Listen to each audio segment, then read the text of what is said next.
I'm here to talk about today is a really clear, it's a very present danger to Scottish independence, and it's free ports. The habits of the colonists, they don't really change. They use the same tactics now as they did before. When the British Empire was expanding, they always used trading companies as the vanguard. The most infamous was the East India Trading Company. Companies took over large areas of land. They set up trading posts, brought in soldiers, ran them according to their own rules, as opposed to the rules of the country they were in. They occupied strategic places like ports. They exploited the natural resources of the country, paid the locals a pittance to work the mines, to pick the cotton, to pick the tobacco. It goes on. They made vast profit from all this, and they haven't paid it back. Well, guess what? That is precisely what free ports are. Free ports are going to be taking over vast areas of land of Scotland. The fourth port is 75 kilometres. Cromarty and Firth, 45 kilometres. Another layer has been added to this as well, and they are called Special Enterprise Zones. Well, together, these areas cover most of the industrial and strategic national assets of Scotland. These zones will be run by private business consortia as tax havens.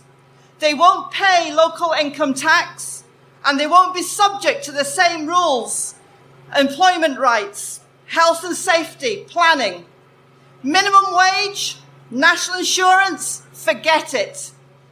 Out of these places, our newest and probably one of our most important industries is going to be run: renewable energy.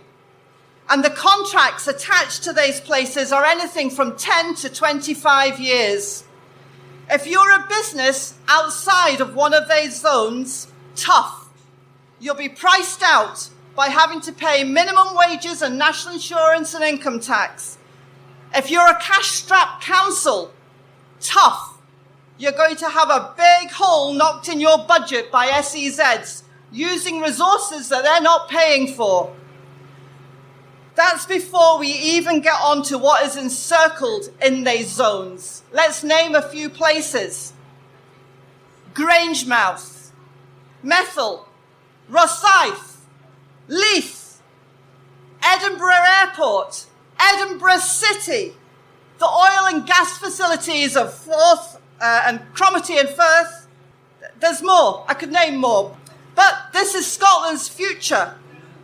All our major ports, our airports, our capital city, our oil refinery, our deep docks, our oil and gas facilities, our renewable energy facilities and energy resources will be under the control of private consortia, operating to their own set of rules in breach of the laws of Scotland. And just to put the lid on it, Jim Ratcliffe of INEOS has reapplied for fracking licences. Make of that what you will. Is this freedom? Is this the independence we want? No, and we didn't vote for it. Like North Sea Oil and Gas, Westminster handed over this land to the companies under the auspices of the Crown.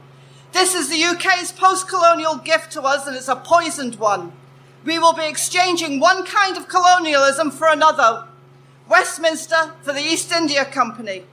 In addition to everything else, these zones will prevent us from rejoining Europe because they don't follow EU regulations. Now, there is some good news.